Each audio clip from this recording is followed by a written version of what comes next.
Here at E3, we announced the Xbox Elite wireless controller. What we did was we took the basic controller we have today, added on to it, and improved it. I think the first comment I always get is it's heavier, and it is. Most of the things we've added are steel. When you add these higher quality parts, you're going to add weight. This controller, you're not breaking. It's built tough, it's built strong, and it's not gonna wear. Going back to when we were working with pros and top-level gamers, people that put in the serious hours, one of the biggest complaints is there's a wear-out issue. When I was competing, I would go through a controller every 3 months. The wear and tear from the analog sticks would just make your controller really grind around the edges. So your analog stick wouldn't be able to have that smooth transition when you're aiming at someone. What we did was we actually inserted this low-friction material into the top housing that when mixed with the steel, you get almost no wear. The feel is a buttery smooth feel. When I first started using the controller, I was a bit skeptical. Once I gave it a shot, I realized how big of an advantage it would give me. You can do so much with it and map so many buttons a different way. There's no controller out there like this. There will be an Xbox Elite adjustability application that will come with this. It'll be something that works on your console and you can directly communicate with it. That is how you'll remap the controller.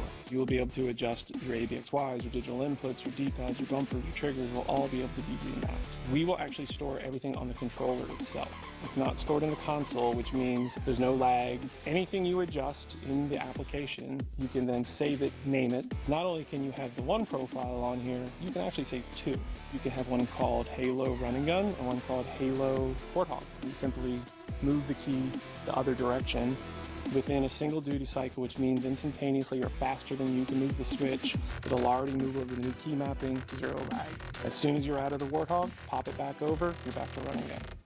When we started this, we started from day one, going to actual top leaderboard people's houses, did interviews, watched them play, record them, asked them how they would use it. Then we actually went to the pros. We said, what would you do? What would improve your game? What would take it to the next level? There's a lot of variety. You're not told this is the only way you can do it. Even with the paddles, there's elongated paddles that you can use. The idea of having paddles is you want to keep your grip where it is, specifically your thumbs. You know, in most games we're playing today, you're using both thumbsticks and you never want to take them off.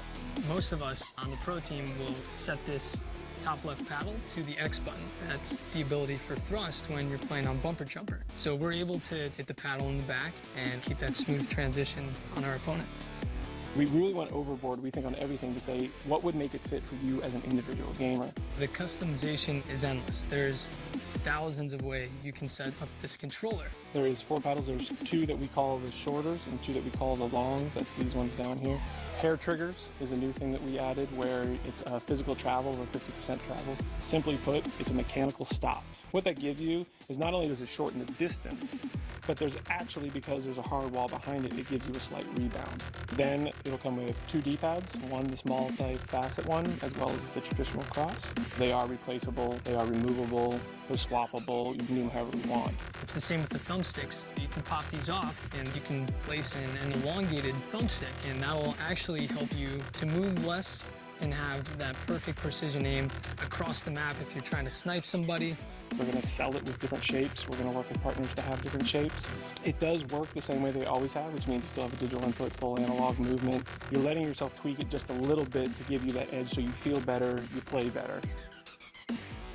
If you take a great piece of equipment, you tailor it just slightly for your individual needs versus the mass needs, you can now take your game to your personal next level.